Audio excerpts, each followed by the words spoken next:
السلام علیکم viewers, welcome to critical analysis YouTube channel.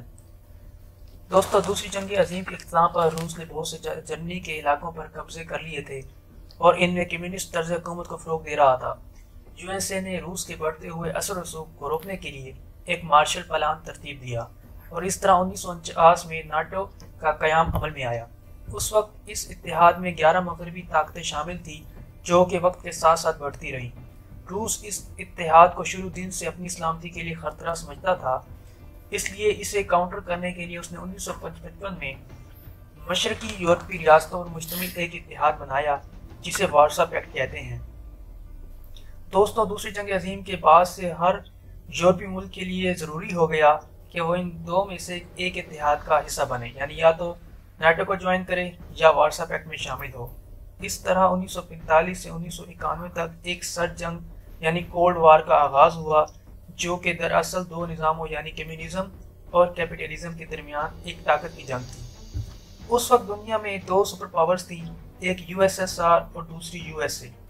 1979 یعنی 1979 میں یو ایس ایس آر نے گرم پانیوں میں رسائی کی غرض سے افغانستان پر حملہ کیا، جو کہ 1989 میں اس کی شکست کا باعث بنا اور اس طرح 1991 میں یو ایس ایس آر ڈس انٹیگریٹ ہوا یعنی ٹوٹ گیا اور اس کے ٹوٹنے سے 15 مختلف ریاستیں وجود میں آئیں جن میں یوکرین بھی شامل تھا۔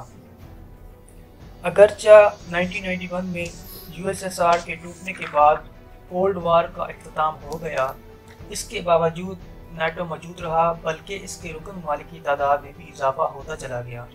اس طرح سے روس اور یو ایس اے کے درمیان تناؤ میں اضافہ ہوتا رہا۔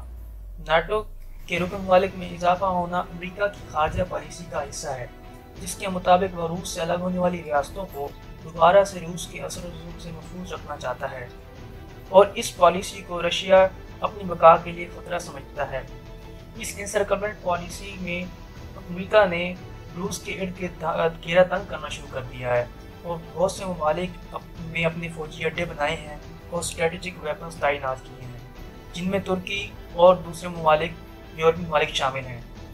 اس سے روس مخالف ریاستوں کو نہ صرف تقویت ملی ہے، بلکہ انہوں نے اس کے کمیونسٹ نظام سے نجات حاصل کرنے کے لیے ڈیموکریٹک نظام کو ترجیح دینا شروع کر دی ہے۔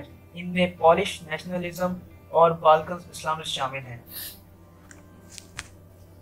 دوستو، روس کے یوکرین سے تنازعہ کی وجوہات میں ایک وجہ روس کا شروع دن سے یو ایس ایس آر کا ٹوٹنا ایک المیہ قرار دینا ہے، کیونکہ اس سے نہ صرف کلچرلی، ایتھنیکلی اور ہسٹوریکلی روس سے منسلک لوگ اس سے جدا ہو گئے، اس طرح سے نئی وجود میں آنے والی ریاستیں روس کو اپنے لیے خطرہ سمجھتے ہوئے اس کے مد مقابل اپنی سیکیورٹی کے لیے نیٹو میں شامل ہونے لگے، جو کہ اول دن سے روس کے مفادات کے مخالف کام کرنے کے لیے بنا تھا۔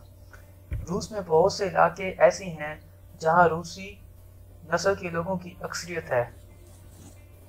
دوستوں، یوکرین میں بہت سے علاقے ایسے ہیں جہاں روسی نسل کے لوگوں کی اکثریت ہے۔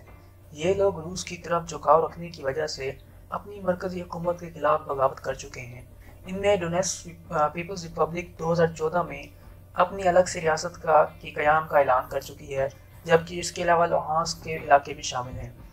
2005 سے قبل روس یوکرین میں ہونے والی سیاسی تبدیلیوں پر نگاہ رکھے ہوا تھا، لیکن اورنج ریولیوشن کے بعد سے ان کے تعلقات دن بدن خراب ہوتے گئے۔ 2014 میں روس نے کریمیا کو بھی اپنے ساتھ شامل کر لیا، جو کہ بلیک سی میں اس کے لیے اسٹریٹجک اہمیت کا حامل ہے۔ دوستوں، یوکرینی صدر ولادیمیر زیلنسکی ایک یہودی نسل ہیں۔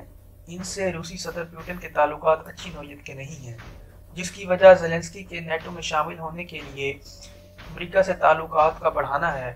ان حالات کے پیش نظر پیوٹن مغرب کو بار بار تنبیہ کر چکے ہیں کہ یہ ریڈ لائن کراس کرنے کی صورت میں بھیانک نتائج ہو سکتے ہیں۔ نیٹو کے بڑھتے پریشر کی وجہ سے پیوٹن نے 23 فروری 2022 کو یوکرین پر حملہ کر دیا اور اس طرح سے مغرب میں ایک نئے محاذ کا آغاز ہوا۔ اگرچہ 1991 میں یوکرین کے پاس نیوکلیر ویپنز خاصی تعداد میں موجود تھے، مگر ایک معاہدے کے تحت این ٹی پی ٹی یعنی نیوکلیر پرولیفریشن کو روکنے کے معاہدے پر دستخط کر دیے اور اس نے اپنے نیوکلیر آرسنل کو روس کے حوالے کر دیا۔ روس اور یوکرین کی افواج کا مقابلہ تقریباً نہ ہونے کے برابر ہے، کیونکہ اس کی ملٹری نہ صرف تعداد میں کم ہے بلکہ ماڈرن ملٹری ایکوپمنٹ کی بھی اسے شدید کمی ہے۔ دوستوں، ان حالات میں روس کے لیے اگرچہ یوکرین کی حکومت گرانا زیادہ مشکل نہیں ہے، مگر یوکرین میں گوریلا وار فیئر کی وجہ سے اس کو پیش قدمی میں کافی مشکلات کا سامنا ہے۔ اس کے علاوہ مغربی ممالک کی جانب سے روس پر پے در پے پابندیاں اس جنگ کو توڑ دے رہی ہیں۔ معاشی پابندیوں کے ساتھ ساتھ سماجی پابندیاں بھی اس کے شہریوں میں تشویش کا باعث بن رہی ہیں، جو کہ اندرونی انکشار کا independence, and there are many that would agree, including this اور پیوٹن سے جنگ ختم کرنے کا مطالبہ کر رہے ہیں۔ ان تمام حالات کے پیش نظر اگرچہ روس کے لیے ممکنہ اہداف حاصل کیے بغیر لوٹنا شکست کھانے کے مترادف ہے، لیکن یوکرین پر مکمل قبضہ بھی ناممکن ہے۔ دوستوں، امید ہے آپ کو یہ معلوماتی ویڈیو پسند آئی ہوگی۔ چینل کو سبسکرائب کریں